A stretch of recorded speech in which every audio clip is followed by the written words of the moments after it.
रात सौम्या अपने बेड पर सिकुड़ कर लेटी होती है। तभी कमरे में उसकी सास सुषमा आती है और उसे ठंड में ऐसा कांपता हुआ देखकर उसके पति ध्रुव को बुलाती है, जिसके बाद वो उसके सिर पर हाथ रखकर बोलती है, हे भगवान, इसका सिर तो बहुत गर्म हो रहा है। लगता है ठंड की वजह से इसे तेज बुखार है। माँ, मैं इसके लिए कंबल लेकर आता हूँ अभी। हाँ हाँ बेटा, जल्दी लेकर आ। अगर इसने मेरी बात मानी होती तो अभी इसकी तबीयत इतनी खराब ना होती, पर नहीं, सास की बात किस बहू को रास आती है। बहू, बहू तू ठीक तो है ना? माँ जी, माँ जी, मुझे बहुत कपकपाहट सी हो रही है, हीटर ऑन कर दीजिए ना। उसके इतना कहते ही सुषमा रूम में हीटर ऑन कर देती है और ध्रुव भी उसे कंबल उड़ा देता है। सौम्या को शुरू से ही मॉडर्न कपड़े पहनने का शौक था। चाहे गर्मी हो या सर्दी, वो स्लीवलेस ड्रेस और शॉर्ट ड्रेस ही पहना करती और वो दिखने में भी बहुत हॉट थी। वो जहां भी जाया करती अपने जलवों से वहां का टेम्परेचर बढ़ा दिया करती और अपनी इसी हॉटनेस पर उसे बहुत ज्यादा गुरूर था। ऐसे ही कुछ दिन बीतते हैं और उसकी शादी ध्रुव नाम के लड़के से हो जाती है, जिससे वो बहुत प्यार करती थी और ससुराल में भी ऐसे ही स्लीवलेस और शॉर्ट ड्रेस डाला करती। नवंबर का महीना शुरू होता है और हवाओं में थोड़ी ठंडक आनी शुरू हो जाती है और एक दिन सौम्या शाम के समय बाजार से सब्जी लेकर घर आती है तो वो देखती है कि उसकी सास चादर ओढ़े हुए हॉल में बैठी हुई है। सौम्या उसके पास आकर बोलती है, माँ जी, आपकी तबीयत खराब है क्या, जो आप ऐसे शॉल ओढ़े हुए बैठी हैं? क्यों, तबीयत खराब होने पर ही शॉल पहन सकते हैं क्या, ठंड लगने पर नहीं? अच्छा, तो आपको ठंड लग रही है, ऐसा बोलिए ना। अब जब ठंड आ गई है तो गर्मी तो लगने से रही, और तुझे कितनी बार कहा है ऐसे कपड़े पहनकर बाहर मत जाया कर। माँ जी, मुझे आदत है इन कपड़ों की और इतनी जल्दी तो नहीं बदलेगी आदत। दोनों सास बहू बातें कर ही रही होती हैं, तभी ध्रुव भी अपने दोनों हाथों को मलते हुए घर आता है और आकर बोलता है, माँ, मौसम बदल रहा है, लगता है कल से स्वेटर पहनकर ऑफिस जाना पड़ेगा। मुझे समझ नहीं आता, अभी तो नवंबर शुरू हुआ है और आप लोगों का ये हाल है। जब पूरी ठंड आ जाएगी तब आप लोग सारा दिन शायद कंबल में ही घुसे रहेंगे। मुझे तो बिल्कुल भी ठंड महसूस नहीं हो रही। अरे हाँ हाँ, तुझे क्यों ठंड लगेगी, तू तो अपने साथ हॉटनेस का हीटर लेकर चलती है। तनीषा, अब तुम भी स्वेटर पहनना और शॉल पहनना शुरू कर दो, क्योंकि उतरती सर्दी और बढ़ती सर्दी से बचना बहुत जरूरी होता है। स्वेटर? अरे बेटा, ये पूरे बाजू के कपड़े पहन ले, यही बहुत है। पर इसे ठंड से थोड़ी ही बचना है, इसे तो अपनी जवानी दिखानी है। पर माँ जी, जब मुझे ठंड लगती ही नहीं तो आपको किस बात की फिक्र है? वैसे भी जब मैं इतनी हॉट हूँ तो मैं क्या करूँ? इतना कहकर वो अपने कमरे में चली जाती है। ऐसे ही दिन बीतते हैं और सर्दी बढ़ जाती है और सर्दी का मौसम आ जाता है। सौम्या भी अपनी सास के कहने से शॉर्ट ड्रेस छोड़कर साड़ी पहनने लगती है, लेकिन स्लीवलेस ब्लाउज के साथ। ऐसे ही एक दिन उसकी सहेली रिया उसके घर आती है और सुषमा से बोलती है, नमस्ते आंटी, कैसी हैं आप? अरे मैं तो बहुत बढ़िया हूँ बेटा, बस ठंड बढ़ गई है इसलिए अपने कमरे में ही बैठी रहती हूँ। हाँ आंटी जी, एक तो दिसंबर का महीना है, दूसरे ऊपर से ये ठंडी हवाएं, बाहर निकलो तो लगता है जैसे शिमला में आ गए हो। ये तो कुछ नहीं बेटा, हमारे जमाने में इतनी कड़ाके की ठंड पड़ती थी कि सारा दिन लोग आग के सामने बैठे रहते थे। रिया सुषमा से बातें कर ही रही होती है कि तभी वहां सौम्या आकर बोलती है, रहने दीजिए माँ जी, यदि ऐसा ना होता तो इतनी सर्दी में आप सारा दिन अपने कमरे में ना पड़ी रहती। चल रही अब, वरना पार्लर के लिए लेट हो जाएंगे। अरे ओ मैडम, ऐसे जाएगी बाहर ऐसी पतली सी साड़ी में? अरे आंटी, आपकी बहू का ठंड से मरने का इरादा है क्या? क्या कहूँ बेटा, मेरी तो समझ में ही नहीं आता कौन सी भाषा में कहूँ इसको, जो इसकी खोपड़ी में बात घुसे। रिया, तू तो मुझे जानती है ना, मैं तो फैशन में रहती हूँ, चाहे सर्दी हो या गर्मी। मैं फैशन में रहना नहीं छोड़ सकती, यही तो मेरी पहचान है। वैसे भी इतनी सर्दी नहीं आई है अभी जो कि सौम्या को स्वेटर पहनकर अपने फिगर को छुपाना पड़े।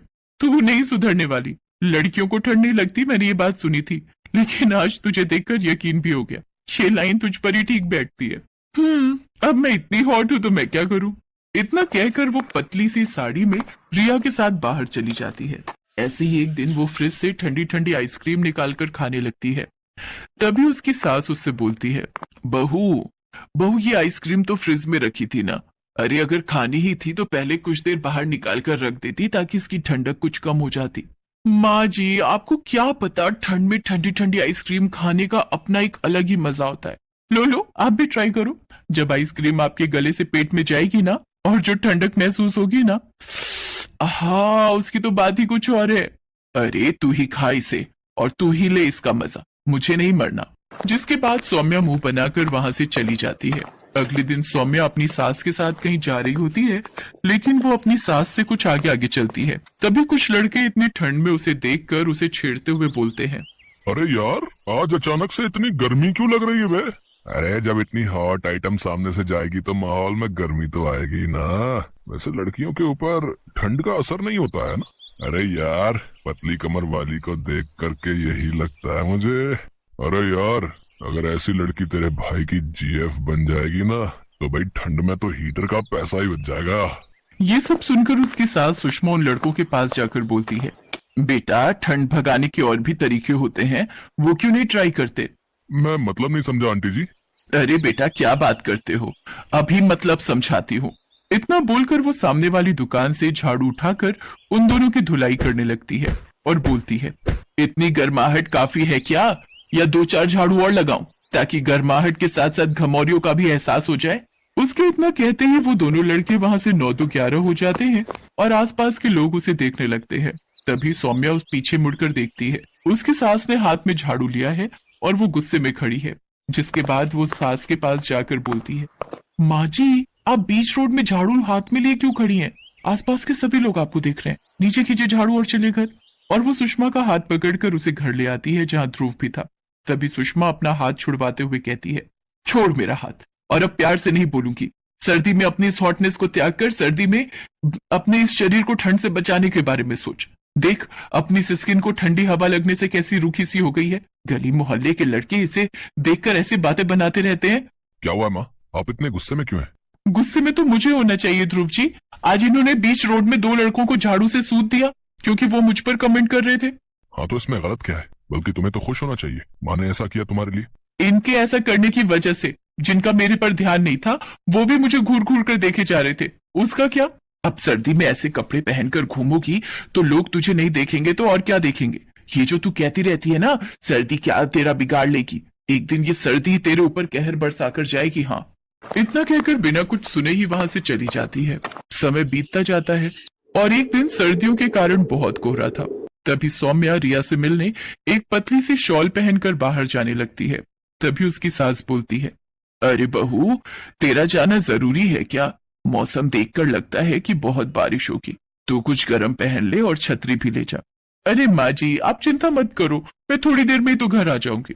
जिसके बाद वो अपनी सास की बात माने बिना ही चली जाती है। कुछ देर बाद जब वो घर वापस आ रही होती है तो ठंडी हवाओं के साथ हल्की बारिश होने लगती है और वो बारिश में भीग जाती है, साथ ही कांपते हुए घर आती है।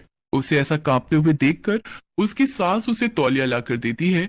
जिसके बाद सौम्या अपने कमरे में जाकर सो जाती है। ध्रुव उसे कंबल उड़ाकर डॉक्टर को फोन करता है। कुछ देर में डॉक्टर उसे चेक करके बोलती है, इतनी ठंड में भीगने के कारण सर्दी से इन्हें हाई फीवर हो गया है और साथ ही सर्दी जुकाम के सिम्टम्स भी हैं। सर्दी में इनका खास ख्याल रखिए, बाकी मैं इन्हें कुछ मेडिसिन दे देती हूँ। इतना कहकर डॉक्टर चली जाती है। जिसके बाद सुषमा कहती है, देखा बहू ठंड को हल्के में लेने का नतीजा। अब नहीं कहेगी मैं बहुत हॉट हूं, मैं क्या करूं?